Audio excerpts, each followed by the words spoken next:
Ah, naglilinis sila oh. Gawa na yung mga seaweed oh. Oo. Ibig sabihin, nalinis yung ilalim.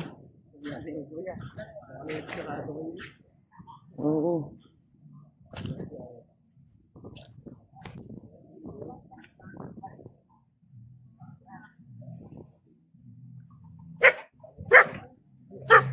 Ay! Gawa kasi nung aso, kala ko nung eh. Mapasado na lang. Oo. Maano ito, matigas. Oh. Ay, putang ina mo. Hawakan mo.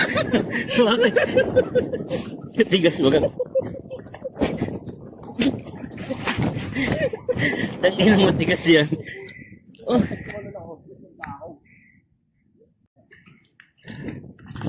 Parang wala tayong mahuhuli niyan eh. Lakas ng hangin.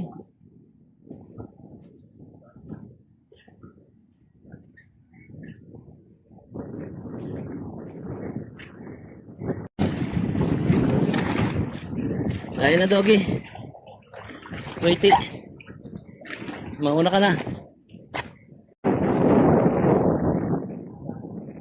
Dito na lang tayo. Dito tayo dinala ng aso eh. Dito daw yung swerte.